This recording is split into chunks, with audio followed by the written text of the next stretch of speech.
네, 안녕하세요. 11시 터닝포인트 출발합니다. 그동안 국내 증시 너무 열심히 달려왔던 걸까요? 오늘 양 증시 모두 다 일제히 조정세를 연출하고 있습니다. 거래소는 현재 0.7% 하락이고요. 코스닥은 1% 넘게 빠지면서 현재 766선 지나가고 있습니다. 수급 확인하시죠. 외인 기관이 전부 다 동반 매도세를 보이고 있습니다. 개인들만 나홀로 순매수세 확대되고 있고요. 코스닥 시장도 마찬가지입니다. 개인만 지금 사자세 보이고 외인 기관 동반 매도입니다. 이번 주에 특별한 이슈 있죠. 수요일에 엔비디아 실적 발표 앞두고 있고요. 그동안 주도 섹터라든지 시가총액이 큰 종목들은 너무 많이 상승했기 때문에 오늘은 좀 쉬어가는 흐름이 나오면서 낙폭 과대조로 수급이 들어가고 있습니다. 이러한 현상이 어디까지 반복될 거냐, 이것이 이번 주 주요 관전 포인트가 되겠습니다. 외국인 순매수 확인하시죠.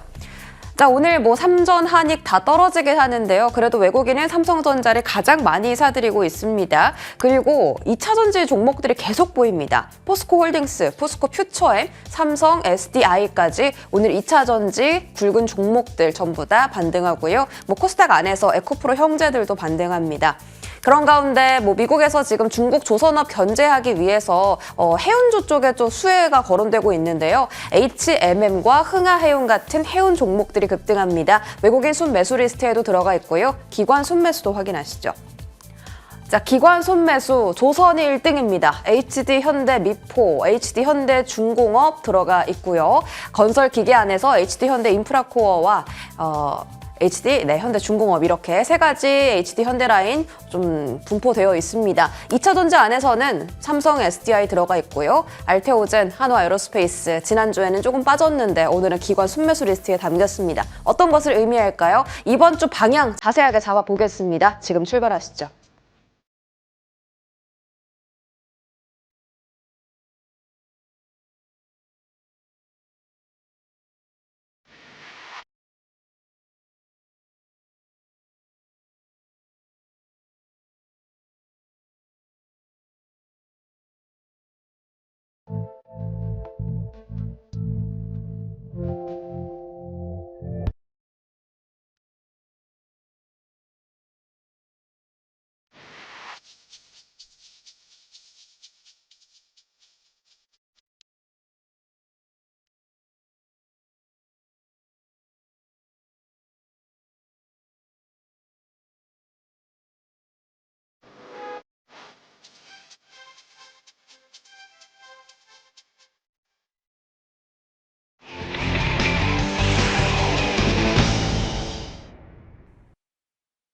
네, 오늘장 탑10은 FR 자산관리 길건우 대표와 함께합니다. 어서 오세요. 안녕하십니까. 네, 대표님 반갑습니다. 네.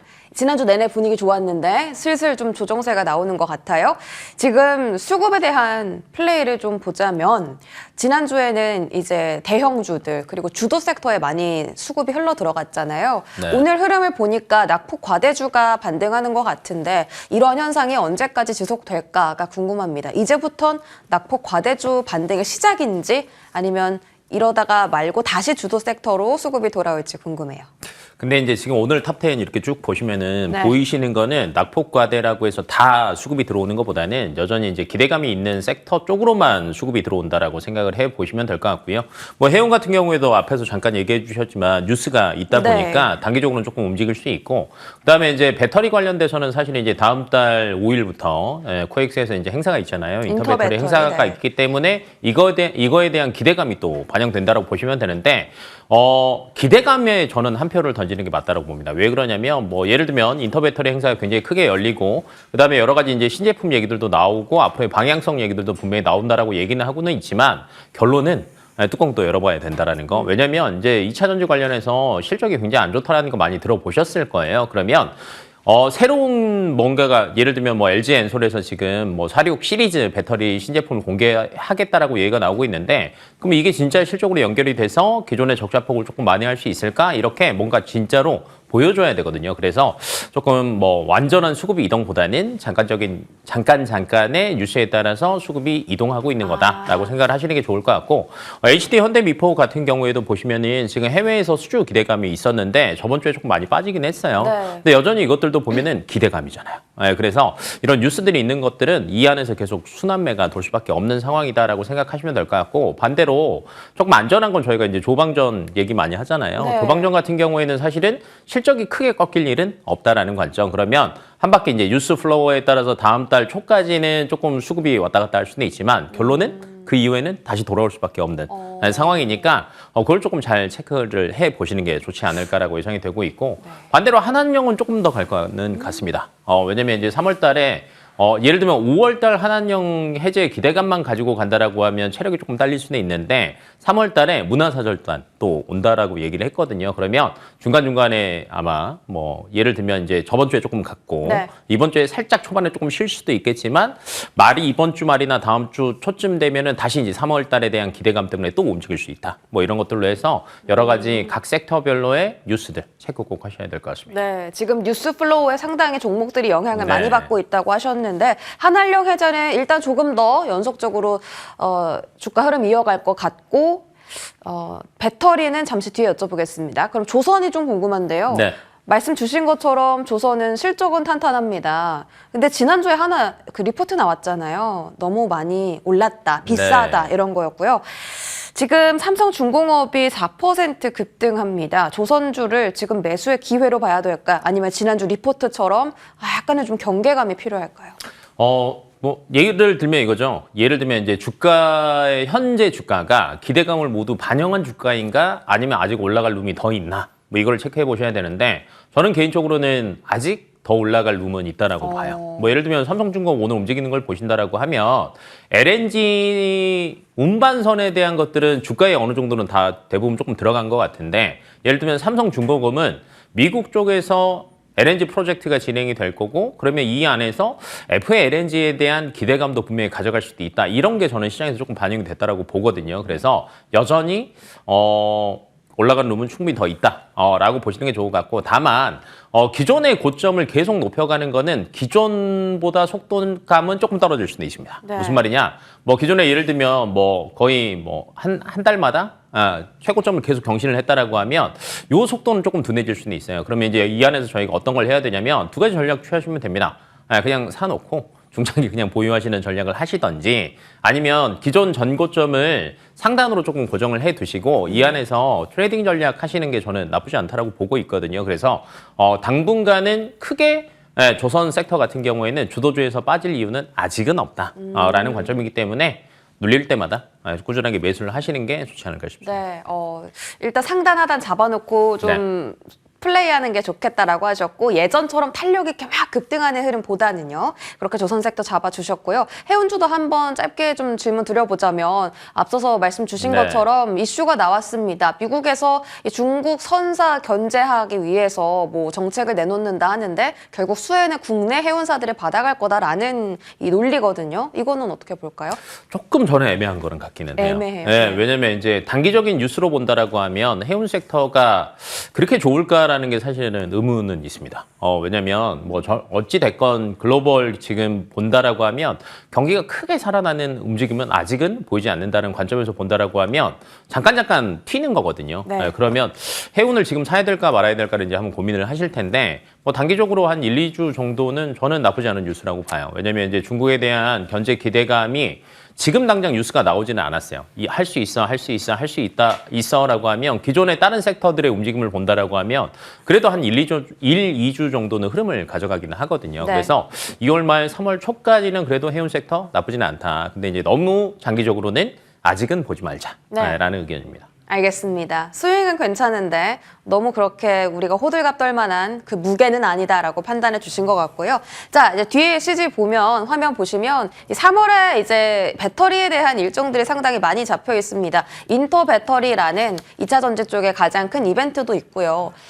관세를 대응하겠다라는 셀사들의 언급도 있었고 리튬 가격이 특히 최근에 좀 하향 안정화되는 것 같아요. 길게 봤을 때는 사실 진짜 찔끔이거든요. 근데 일단 조금 한 3, 6개월 정도로 봤을 때는 그래도 좀 바닥을 터치하고 있다는 느낌을 줍니다. 그리고 배터리가 전기차에만 쓰이는 게 아니잖아요. 휴머노이드 로봇에도 지금 배터리 탑재될 전망이거든요. 그래서 전고체 배터리 관련주, 소재 관련주들을 최근에 바닥에서 급등 많이 하고 있고요. 자, 이 이슈를 어떻게 볼까? 기대감이라고 하셨는데 일단 2차 전지 쪽에 가장 큰 악재가 실적입니다. 요건 주가에 다 반영된 겁니까? 아직은 조금 애매하지 않나.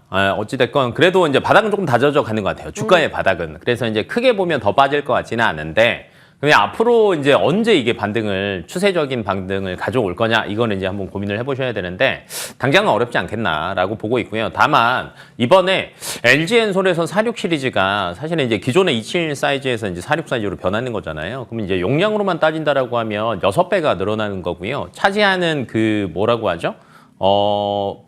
범위를 본다라고 줄어드는 거거든요. 공간 자체는. 그러니까 당연히 효율성 입장에서는 좋아질 수밖에 없어요. 그래서 그리고 앞으로는 이제 46 시리즈가 조금 대세다라는 얘기가 계속 나오고 있잖아요. 뭐 테슬라에서도 이제 46 시리즈를 조금 채택한 것들도 있고 그러다 보니까 LG엔솔 같은 경우에는 저는 나쁘지 않다고 봅니다. 왜냐면 이제 기존의 적자폭을 감안할 수 있는 게 이 46 시리즈가 될 거다라는 게 이제 조금 기대감이 올 것 같고요. 다만 삼성 SDI 같은 경우에는 이번에 전고체 배터리 얘기를 또 해요. 근데 이제 작년에도 별건 없었거든요.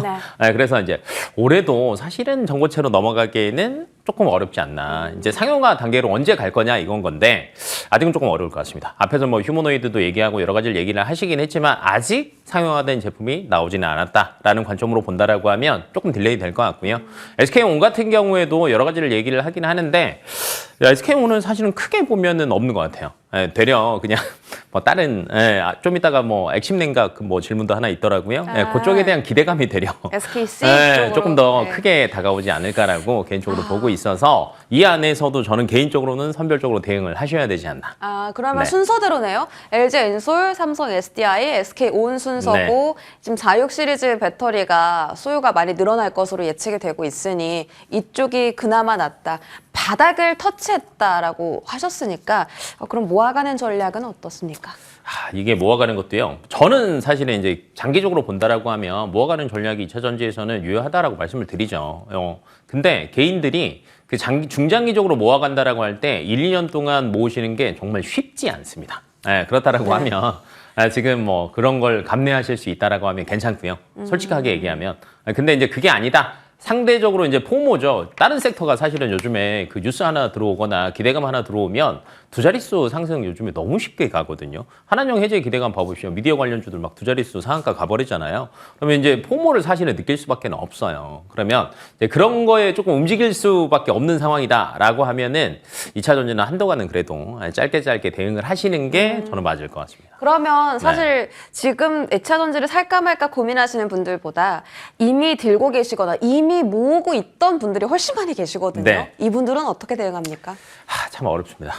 뭐 그래서 뭐 기존에 더 이제 흔히 저희들이 얘기하는 물타기를 해야 되냐, 저가 매수해야 되냐. 지금 모자라요, 자금이. 맞아요. 그리고 이미 많이 하셨어요. 그러면 지금 상태에서는 안 하는 게 맞고요. 근데 이제 이게 있습니다. 내가 예를 들면 2차 전지 포지션이 굉장히 높으신 분들이 있어요. 절반 이상의 비중을 가지고 계신 분들 같은 경우에는 중간중간에 반등이 한 번씩 나올 거예요. 그러면 그 반등이 나올 때 저는 비중을 조금씩 줄이시는 게 맞다라고 봅니다. 반등 시 비중 축소. 예를 들면 이제 뭐 기존 대비해서 그래도 한 10% 최근에 너무 안 좋았는데 한 10% 15% 정도 올랐어요. 근데 기존을 계속 패턴을 보니까 올라갔다 또 떨어졌다를 반복을 하잖아요. 현재 같은 경우에. 그러면 상단을 터치했다라고 하면 비중을 조금 5%, 10%씩 조정을 해서요. 다른 섹터로 조금 넘어가셔야 기존의 2차 전지에서 손해봤던 거를 조금 만회할 수 있는 기회가 되지 않을까라고 보고 있습니다.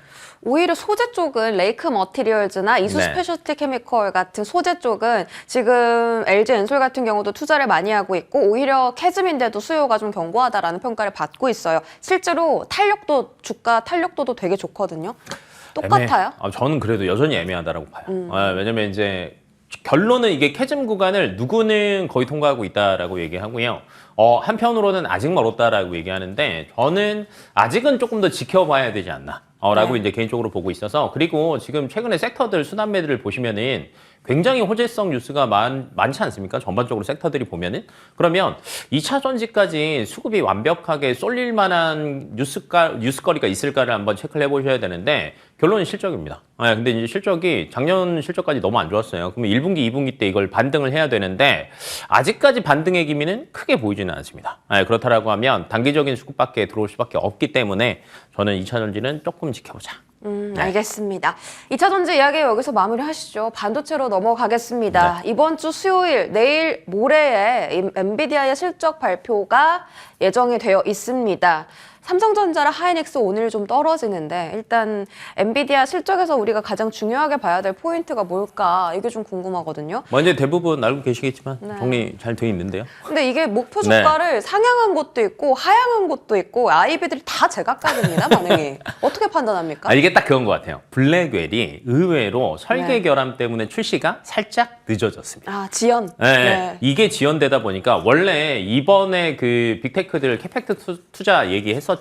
연초돼서. 근데 작년 대비해서는 늘었거든요. 그럼 결론은 이 늘어난 캐펙스 투자에 어떤 제품을 쓸 거냐를 한번 고민을 해보셔야 되는데 어찌됐건 대부분 블랙웰일 거예요. 근데 출시가 만약에 지연이 됐어요. 이게 시장에서 반응이 된다라고 하면 어찌됐건 1분기, 2분기 때 빅테크 기업들은 돈을 안 쏠 수도 있습니다. 그런 측면에서 본다라고 하면 실적이 그렇게 안 좋을 수도 있다라는 것 때문에 일부 증권사들 같은 경우는 하향 리포트가 조금 나오고 이제 대부분 보면은 현재 기준 그대로예요. 크게 아직 바뀌는 거 없다. 상황 한번 지켜보자라는 게 되는 거고. 근데 엔비디아 측에서는 이런 얘기들도 있더라고요. 살짝 지연되기는 했지만 기존의 H200으로 충분히 만회 가능한 시점이다. 라는 얘기들이 나오고 있어서 여기서 포인트는 정말 제대로 블랙웰이 팔려서 실적에 찍혔냐. 또는 설계 결함이 그렇게 크지 않냐, 다 잡았냐. 이 포인트를 제수랑이 이번에 아마 얘기는 할 거예요. 그래서 그거에 따라서 조금 희비가 갈리지 않을까라고 개인적으로는 보고 있어서 지금 대부분 미국 증시도 그렇고 국내 증시도 그렇고 반도체는 다 지금 이 이벤트만 기다리고 있거든요. 맞아요. 그래서 미리 선제적인 대응을 하기에는 조금 어려운 구간인 것 같아요. 그래서 뉴스 다 보시고 대응하자라는 전략입니다. 네, 오늘 빠졌다고 뭐 저가 매수하자 이런 좀 섣불리 판단하는 것보다는 실적 발표 확인하고 가도 늦지 않다라고 말씀 주신 거고요. 엔비디아 같은 경우는 블랙웰 지연 이슈도 있지만 이제 가이던스도 상당히 중요하잖아요. 2계단, 3계단씩 뛰다가 1계단 살짝 올라가면 또 실망하는 게 증시기 때문에 가이던스에 대한 부분은 어떻게 볼까요? 가이던스는 크게 나쁜 가이던스가 나올 것 같지는 않습니다. 솔직하게 얘기하면. 전분기보다? 네, 왜냐하면 이제 지금 빅테크들이 작년 24년에 캐펙스 투자에 집행했던 금액보다는 지금 올해 25년 캐펙스 투자 집행 예정 금액은 다 늘었습니다. 근데 아마 젠슨왕 입에서 이런 얘기가 나올 거예요. 지금 블랙웰 결함을 우리가 최대한 빨리 잡아서 정상적으로 분기별로 우리가 예측했던 대로 가고 있어. 그리고 빅테크에서 올해 작년 대비해서 뭐 더 많이 투자를 하기로 했기 때문에 아마 올해 실적도 문제 없을 거야 라는 얘기는 나올 거예요. 그래서 아마 오늘 포인트는 딱 그 이 실적 발표할 때 설계 결함을 얼마나 빨리 잡았고 실적이 어찌됐건 빨리 찍혔냐 안 찍혔냐가 당분간에 좀 흐름을 조금 좌지우지하지 않을까라고 개인적으로 보고 있습니다. 그러면은 지금 시장에서 또 테마로 떠오르는 게 액침 냉각이에요. 유리기판 다 많이 올랐죠. 유리기판 다음에 뭐 CXL 올랐죠. 온디바 SAI 올랐죠. 액침 냉각의 순서가 왔긴 왔는데 대박 이슈가 하나 있습니다. 주말에 터진 소식이고요. 엔비디아가 블랙웰 발열을 한국에서 잡겠다. 국내 이 냉각 업체와 지금 뭐 소통 중이다. 이런 말이 나왔거든요. 삼성공조가 이쪽에서 가장 시세가 높고요. GST도 세고요. 나머지 종목들은 좀 지지부진합니다. 이게 좀 테마로 봐야 됩니까? 아니면 이것도 유리기판처럼 강하게 좀 갈 수 있을 것 같아요? 유리기판은 저는 의외로 올해 안에는 그래도 빨리 그 상용화된 제품이 나올 거는 같거든요. 근데 액침 냉각은 언제부터 사용을 할까라고 이제 한번 고민을 한번 해본다라고 하면 저는 그래도 빨라도 내년 넘어가지 않을까. 왜 그러냐면 지금 이제 발열 문제를 지금 이번에 블랙웰에서 잡았다라고 하면 문제는 없다라는 거예요. 그러면 이제 HBM4 정도 나올 쯤을 대비해서 지금 액침 냉각을 해야 되냐 말아야 되냐를 이제 고민을 하는 거거든요. 왜 그러냐면 지금은 이제 기준으로 본다라고 하면 12단 제품들이 주류를 이루는데 HBM4로 넘어가면 16단으로 바뀌기 시작을 합니다. 네. 그럼 이제 4단이 기존 대비해서 더 늘어난다라고 하면 이 안에서 발열 문제는 무조건 나올 수밖에 없거든요. 그러면 당연히 성능 지연에 대한 뭐 이런 우려감들이 나온다라는 거죠. 그러면 이 시계열상으로 본다라고 하면 빨라봤자 내년이다. 그러면 이때 뭐 그때 뉴스가 나올 때마다 움직일 수는 있지만 장기적으로 보유하기에는 조금 애매한 구간이다. 유리기판이랑 이제 다른 점은 네. 상용화 시점이다라고 언급해 주신 것 같고요. 이것도 궁금한데 최근에 반도체가 바닥에서 올라온 이유가 레거시 회복이거든요. 네. 삼성전자가 외국인 수급을 받아간 것도 그 이유인데 이쪽은 방향 어떻게 잡아요? 단기예요? 의외로 중국 쪽 데이터가 괜찮습니다. 저도 저번 주인가 그 전주인가 한번 얘기했던 것 같은데 이관신 데이터가 찍히기 시작을 하고 있는데 결론은 그 레거시 쪽에서 가장 문제가 됐던 거는 중국에서 공급량이 너무 과잉돼서 풀렸기 때문이거든요. 그러니까 많이 생산을 하게 됐는데 중국 내에 소비가 없으니까 글로벌로 나오는 거예요. 근데 반대로 많이 생산했는데 중국 내에서 소비가 다 된다라고 하면 가격 자체가 조금 안정화가 될 수밖에 없는 구간인 거예요. 근데 최근 들의 흐름들을 보면은 뭐 기존에 뭐 가전제품들 저희가 흔히 얘기하는 뭐 PC도 그렇고요. IT 쪽, 그다음에 핸드폰도 그렇고 작년 판매량 대비해서 거의 200%까지 다 상승을 했습니다. 그렇다라고 하면 이게 예를 들면 2달, 3달 정도만 이어진다라고 하면 가격은 조금 안정화될 수 있어요. 그러다 보니까 삼성전자 같은 경우가 레거시에 대한 비중이 사실은 SK하이닉스보다 훨씬 더 높잖아요. 많죠. 네, 그래서 이게 조금 주가에 최근 들어서 조금 하방을 경직할 수 있는 좋은 재료로 되고 있지 않나라고 개인적으로 보고 있어서 나쁘지 않아 보이고요. 그렇다라고 하면 레거시 쪽에서 다른 장비 관련주들을 봐야 돼라고 네. 이제 물어보시는 분들도 가끔 있더라고요. 그건 아직인 것 같습니다. 지난주에 좀 움직인 종목들이 있긴 있는데 그럼 네. 단기로 봐야 돼요. 저는 단기적으로 보시는 게 맞은 게 레거시 장비 쪽도 보시면 결론은 이거잖아요. 레거시 쪽을 확대를 하면서 장비를 결론은 발주를 삼성전자, SK하이닉스가 넣어서 여기에 수주를 해야지 주가가 잘 가는 건데 아직은 그 구간은 아닌 것 같아요. 왜냐면 이제 레거시 쪽이 가격 하방이 잡히더라도 삼성전자, SK하이닉스 입장에서는 이게 언제 변동성이 있을지 모르니까 최소 2개 분기에서 3개 분기 정도는 공급량을 조절을 할 겁니다. 네. 그러면 조금 뒤로 지연이 될 이슈가 굉장히 많기 때문에 차라리 레거시 쪽보다는 여전히 HBM이나 유리 기판이나 최근에 기판 관련 섹터들 나쁘지 않거든요. 이쪽에 대한 기대감을 조금 더 유심히 지켜보시는 게 낫지 않을까 싶습니다. 반도체는 여전히 네. HBM과 유리 기판이다라고 결론 짓고요. 마지막으로 또 다시 한번 네. 그 중국에서 신종 코로나에 대한 이슈가 흘러나옵니다. 왜 하필 또 찜찜하게 우한 연구소예요? 왜 우한에서만 자꾸 이렇게 바이러스가 생기는 건지. 그런데 이게 사실 인간한테 전염된다라는 건 아직 확증되지 않았대요. 그럴 수도 있다라는 건데 이미 주가가 움직이다 보니까 요거는 정말 단기 테마로 봐야 될까. 정말 단기 테마일 것 같습니다. 네.